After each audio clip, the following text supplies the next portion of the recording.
Hey everyone, it's Pam, and it's been a while since I last talked about Vampire the Masquerade Bloodlines 2, so I thought I'd make a quick video just reacting to and analyzing the new trailer that came out a little while ago. I'm a bit late on this, but there was a premiere of a new trailer at an Inside Xbox event where we saw some things and some combat and some characters that we hadn't seen before, and it was also confirmed that the game will be coming out both on the current gen consoles as well as the next gen. So first I'm just going to watch the trailer fairly silently, just go through the whole thing, and then I will be going through it again, sort of stopping at certain spots to sort of analyze what's going on there. Alright, so I just put on my headphones so we don't hear any echo here, and I'm going to start the trailer now.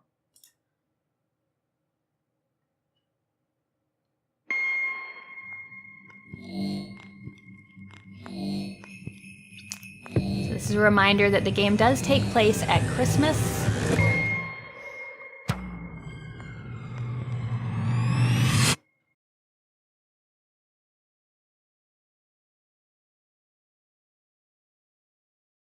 Dankeschön, darling, Dankeschön.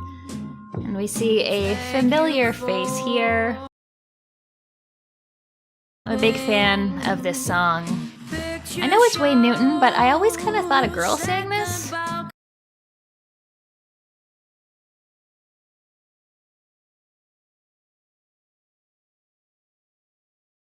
It looks really nice. Like, I'm really happy with the environments. Everyone grab a lid.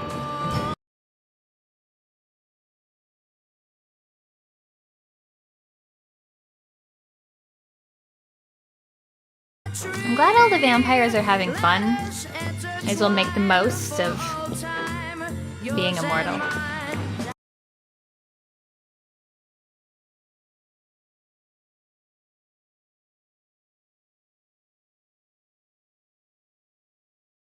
There's a lot of new sort of like combat and traversal shown in here. I'm happy there's dancing. I'm really hoping that there is some more goth music in this, since it was such a standout in the first game soundtrack. Hope it has a good licensed soundtrack.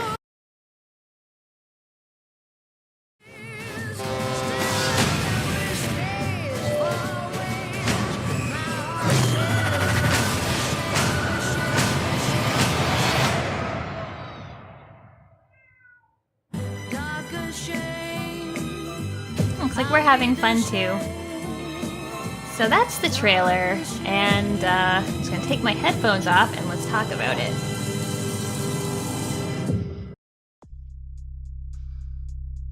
So first, a few preliminary thoughts. Obviously, I'm very excited to see a new trailer. We saw some new characters, or we saw more from characters we had seen before. There was also a lot of new abilities that were showcased and new ways of traversing the world. I do find that it's very difficult to really capture an RPG in a trailer. Trailers are meant to be like so flashy and so action-packed, so it's hard to like really get what made the first Bloodlines special. So that was, you know, what made that game great wasn't the combat. It was talking to the characters and getting to know them, those dialogue options, creating your own character, doing all the side quests, and that's something that's just really hard to represent in a 2-minute trailer where you're trying to just capture people's attention as much as possible. So it does seem, in a way, a bit more style over substance. However, I've also been looking at the Bloodlines 2 website, which gives away some little hints of story about the various factions that you'll be dealing with in the game, and by sort of tying together the website and the characters that we're seeing in the trailer, we can probably deduct a few things. So let's take a look at those and go through the trailer a little more slowly, focusing on a few specific screenshots. So going back to the trailer, this is about 34 seconds in, and the first guy we see, his name is Mr. Damp, and he is the first person that was featured in the promotional images for Bloodlines 2. He was sitting up here on the Ferris wheel and sitting there with his cleaver and some dead bodies, so we've always known that he's not really a good guy, but this trailer specifically is sort of showing the depths of his depravity.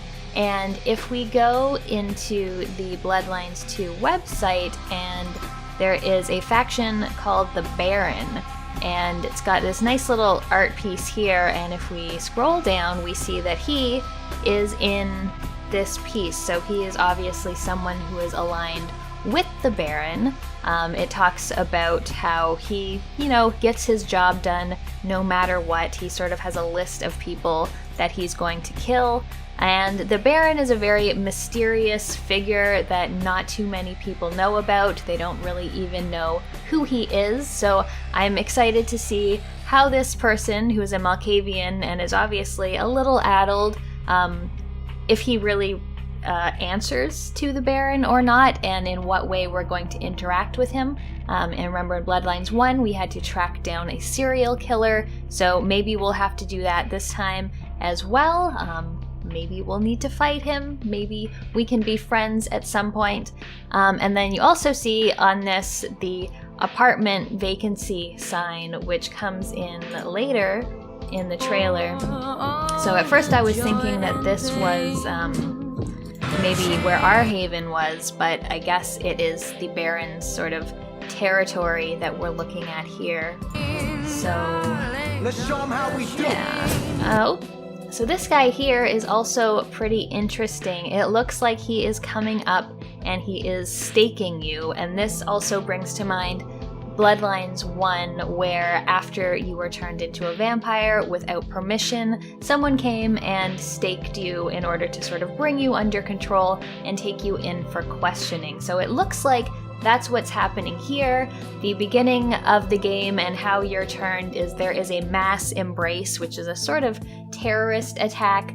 No one had permission, no one really knows exactly what's happening here, so you are going to be one of the people trying to help probably the Camarilla as well as other factions figure out who is responsible for this, and I think that this part of the trailer is showing you being subdued to be taken in for questioning.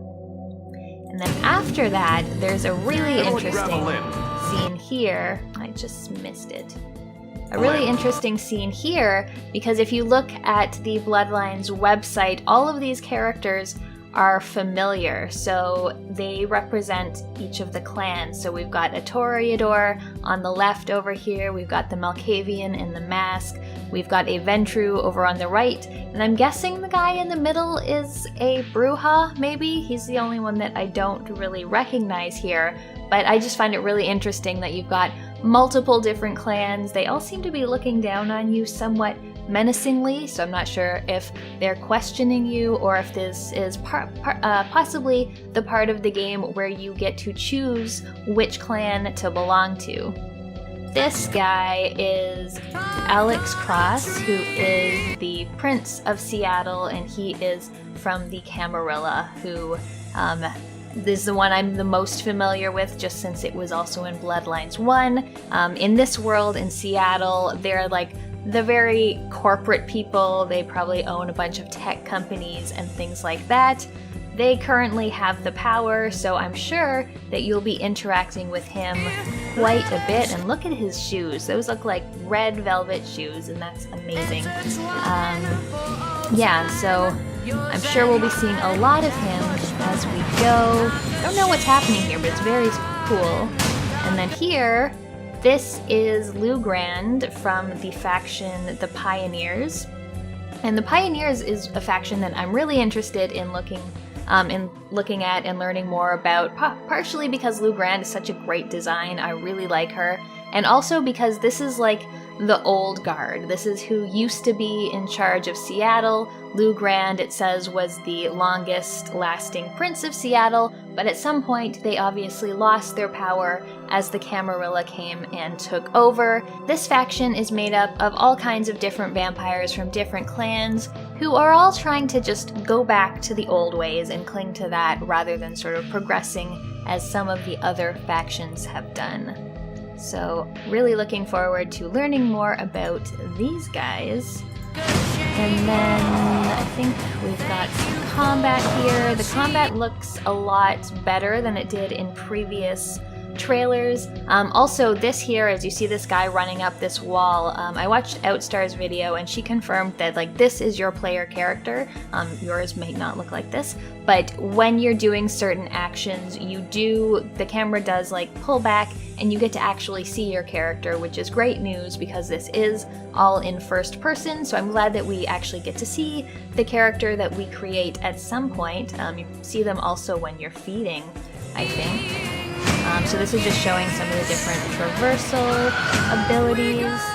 And of course we have dancing. I'm so happy that this has featured dancing a lot. I feel like people could be a little more like, get into it a little more. But I'm hoping that this game has a really good licensed soundtrack like Bloodlines 1. That guy was a Bruja there. I'm not totally sure who he was. This is just showing some more combat and the different abilities. That there, I think, was a Bruja ability called like Earth Smash or something, like a ground pound type ability. Here's the feeding, which looks better than it did before. And yeah, so there's a few other factions that I didn't talk about yet. So the newcomers, we saw this girl in the bar here. Her name is Elif. And the newcomers are the Tremere clan, and the Tremere is generally untrusted because of what they do with blood magic and how much knowledge they possess. So this is also going to be a really interesting faction to get to know. The other one is the Unseen, which we didn't really see much of in this trailer specifically, but they did feature fairly heavily in the extended gameplay trailer that came out a few months ago. These are like the Nosferatu who live underground. So even though the trailer looked very action heavy and like maybe there wasn't a whole lot of story that you could get from it, by looking at both the website and the trailer, you can see a lot of the different characters and factions that we're going to be meeting through the course of the game. I'm very excited to finally get my hands on it. Still no release date, but you know, it looks to be shaping up really nicely. I kind of wish that they had included some dialogue where we could actually see characters talking, because the lip syncing wasn't very well done in those first trailers, but there have been dev diaries that said they've been really working on the facial animations and things like that. So I'd like to see how that is coming along, but a lot of other things have improved, like a lot of the movement and combat and feeding and things look a lot smoother than they did from the trailers a few months ago. So that's it for my reaction to this trailer. Let me know in the comments what you're looking forward to, anything from the trailer that stood out to you in particular. Thank you for watching, and I'll see you next time.